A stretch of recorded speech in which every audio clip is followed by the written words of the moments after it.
ಶ್ರೀ ಗುರುದೇವ್. ವೀಕ್ಷಕರೇ, ಗ್ರಹಣ ಇರುವ ದಿನದಲ್ಲಿ ಏನು ಮಾಡಬೇಕು, ಏನು ಮಾಡಬಾರದು, ಅದರಲ್ಲಿ ಗರ್ಭಿಣಿಯ ಸ್ತ್ರೀಯರು ಏನು ಮಾಡಬಾರದು ಮತ್ತು ಏನೆಲ್ಲ ಎಚ್ಚರಿಕೆ ವಿಷಯಗಳನ್ನು ನೀವು ತಿಳಿದುಕೊಳ್ಳಬೇಕು, ಇದರ ಬಗ್ಗೆ ಸಂಪೂರ್ಣವಾದ ಮಾಹಿತಿ ಇವತ್ತಿನ ವಿಡಿಯೋದಲ್ಲಿ ತಿಳಿಸ್ಕೊಡ್ತೇವೆ. ಆದರೆ ಈ ರೀಲ್ ಮಿಸ್ ಆಗೋಕ್ಕೂ ಮೊದಲು ವಿಡಿಯೋ ಸೇವ್ ಮಾಡಿಕೊಳ್ಳಿ, ಹಾಗೆ ಲೈಕ್ ಮಾಡಿ, ಶೇರ್ ಮಾಡಿ, ಜೊತೆಗೆ ನಮ್ಮ ಪೇಜನ್ನು ಫಾಲೋ ಮಾಡಿ. ನೋಡಿ, ಗ್ರಹಣ ಬಂದರೆ ಕೆಲವರಿಗೆ ಅವರವರ ಜಾತಕಾನುಸಾರ ತೊಂದರೆಯಾಗುತ್ತದೆ.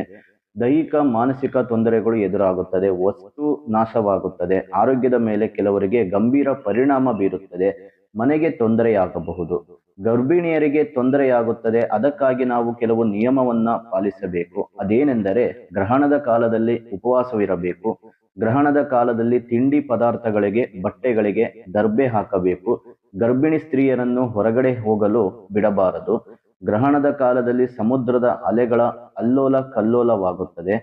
ಇದೇ ರೀತಿ ಚಂದ್ರನ ಪ್ರಭಾವದಿಂದ ಮನುಷ್ಯನ ಜೀರ್ಣಾಂಗಗಳು ಗ್ರಹಣದ ಸಮಯದಲ್ಲಿ ತಳಮಳಗೊಳ್ಳುತ್ತದೆ. ಅಲ್ಲದೆ ಹೆಚ್ಚುವರಿ ಆಹಾರವನ್ನು ಪೂರ್ಣ ಪ್ರಮಾಣದಲ್ಲಿ ಜೀರ್ಣಿಸಲು ಶಕ್ತಿಗುಂದುತ್ತವೆ. ಹಾಗಾಗಿ ಉಪವಾಸ ಮಾಡಬೇಕು. ಗ್ರಹಣದ ಕಾಲದಲ್ಲಿ ತಿನ್ನುವ ಪದಾರ್ಥಗಳಿಗೆ ಒಣ ಹುಲ್ಲನ್ನು ಏಕೆ ಹಾಕುತ್ತಾರೆ ಎಂದರೆ, ಗ್ರಹಣದ ಕಾಲದಲ್ಲಿ ಆಗುವ ವಿಕಿರಣಗಳು ಆಹಾರ ಪದಾರ್ಥ, ಬಟ್ಟೆ, ಬರೆಗಳು ಇವುಗಳು ಮೇಲೆ ಹೆಚ್ಚಿನ ದುಷ್ಪರಿಣಾಮಗಳನ್ನ ಬೀರುತ್ತವೆ. ಆದರೆ ದುರ್ಬೆಗೆ ವಿಕಿರಣ ಶಕ್ತಿಯನ್ನು ನಿಶ್ಶಕ್ತಿಗೊಳಿಸುವ ಗುಣವಿದೆ, ಹಾಗಾಗಿ ಅದರ ಮೇಲೆ ಇಡುತ್ತಾರೆ. ಗ್ರಹಣದ ಕಾಲದಲ್ಲಿ ವಿಕಿರಣಗಳು ಮತ್ತು ಅಗೋಚರ ಶಕ್ತಿಯು ಭ್ರೂಣದ ಮೇಲೆ ಬಿದ್ದರೆ ಹುಟ್ಟುವ ಮಗು ಅಂಗವಿಕಲನಾಗಿ ಹುಟ್ಟಬಹುದು.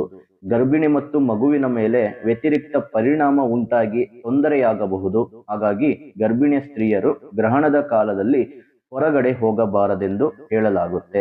ಇನ್ನು ವೀಕ್ಷಕರೇ, ಈ ವಿಡಿಯೋ ಬಗ್ಗೆ ಇನ್ನಷ್ಟು ಹೆಚ್ಚಿನ ಮಾಹಿತಿಗಳು ನಿಮಗೆ ಬೇಕಾಗಿದ್ದಲ್ಲಿ ಸ್ಕ್ರೀನ್ ಮೇಲೆ ಕಾಣುತ್ತಿರುವ ಸಂಖ್ಯೆಗೆ ಕರೆ ಮಾಡಿ ನಿಮ್ಮ ಅಪಾಯಿಂಟ್ಮೆಂಟ್ ಬುಕ್ ಮಾಡಿಕೊಳ್ಳಿ.